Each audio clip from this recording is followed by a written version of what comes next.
Assalomu alaykum futbol ixlosmandlari, e'tiboringiz markazida futbol dunyosi hamda dunyo futbolida ro'y bergan eng so'nggi yangiliklar bilan O'zbek futboli kanali.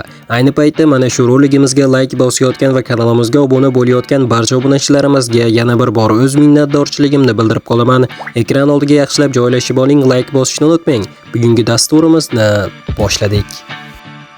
Qadrli do'stlar, ajoyib xabar. O'zbekiston futbolida juda ham katta burilish yuzaga kelmoqda. O'zbekiston milliy terma jamoasi himoyachisi Rustam Ashurmatovni Ispaniyaning afsonaviy klubi Barselona 20 million yevro evaziga sotib olishga qaror qildi. Agar bu transfer amalga oshsa, bu nafaqat Rustam Ashurmatovning faoliyatidagi, balki butun O'zbekiston futboli tarixidagi eng yirik transferlardan biri bo'ladi. Qadrli do'stlar, videoni oxirigacha tomosha qilsangiz, shaxsan Rustam Ashurmatovning o'zining intervyusini ham sizlarga eshittiraman. Keling, avvalo Rustam Ashurmatovning futbolchilik yo'liga nazar tashlaymiz.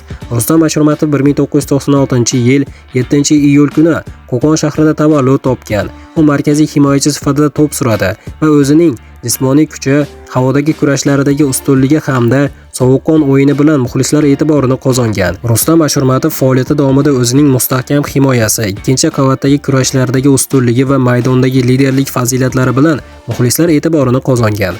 U yillar davomida O'zbekiston terma jamoasining muhim futbolchilaridan biri bo'lib kelmoqda. Xabaringiz bor, bilasiz albatta, O'zbekiston futboli so'nggi yillarda katta taraqqiyot yo'lini bosib o'tdi. Terma jamoamiz tarixda ilk bor jahon chempionatiga yo'llanma oldi. Butun dunyo e'tiborini o'ziga qaratdi. Albatta, mag'lubiyatlar bo'lgan bo'lsa ham, ana shunday davrda o'zbek futbolchilariga Yevropaning top klublari qiziqish bildira boshladi. Agar ushbu transfer amalga oshsa, bu nafaqat Rustam Ashurmatov, balki butun O'zbekiston futboli uchun tarixiy voqea bo'lishi mumkin. Albatta, Abduqodir Husanovning transferidan keyingi juda ham shov-shuvli transfer bo'ladi albatta do'stlar. Chunki dunyoning eng mashhur klublaridan biri safida o'ynash har qanday futbolchining orzusi hisoblanadi. Bugungi kunda o'zbek futboli yangi bosqichga ko'tarilmoqda. Jahon chempionatiga ishtirok yosh futbolchilarning Yevropa klublariga yo'l olishi va xalqaro maydondagi natijalari mamlakat futbolining rivojlanayotganidan dalolat bermoqda.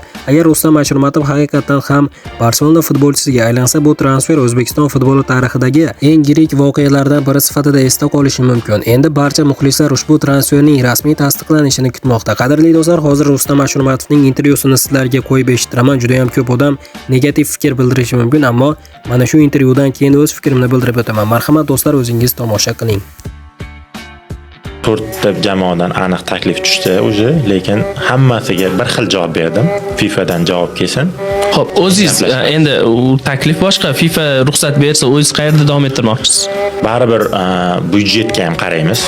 Xohlaymizmi yo'qmi? Byudjetga qarashga majburmiz. Chunki Erondagi holatda baribir u yoqdagi to'lovlar hammasi to'xtab qolgan. Baribir bu yoqda O'zbekistonda o'zimiz ishlarimiz bor, planlarimiz bor. Misol uchun keladigan joy bo'lmagandan keyin bu yoqdagi planlar ham to'xtab qoladi.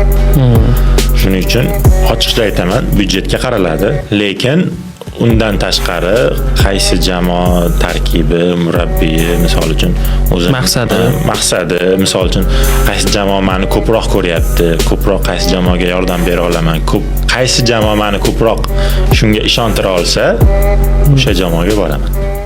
Qadrli do'stlar, hamyurtimiz Rustam Ashurmatovning intervyusini o'zingiz eshitdingiz. Hamyurtimizga 4 klubdan, top klubdan transfer qilinishi to'g'risida muzokaralar bo'layotgani haqida gapirdi. Aynan mana shu 4 jamoaning ichida Barselona bo'lishini kim ham o'ylabdi deysiz. Qadrli do'stlar, albatta endi so'nggi vaziyatlarni kutamiz. Nima bo'lganda ham hamma barcha ma'lumotlarni o'zbek futbolida kuzatib borishingiz mumkin. Albatta kanalimizga obuna bo'lib, bizni kuzatishda davom eting do'stlar. Albatta so'nggi yangiliklar faqatgina bizning kanalda bo'ladi. Mana do'stlar, hozirgi dasturimiz xuddi mana shu yerda o'z yakuniga yetdi. Videoni oxirigacha ko'rganlarning barchasiga kattakon rahmat. Video yoqqan bo'lsa like bosishni unutmang. Keyingi dasturlarimizda ko'rishguncha xayr, o'zingizni ehtiyot qiling. O'zbek futboli kanalimizdan uzoqlashmang. Tez orada ko'rishguncha do'stlar.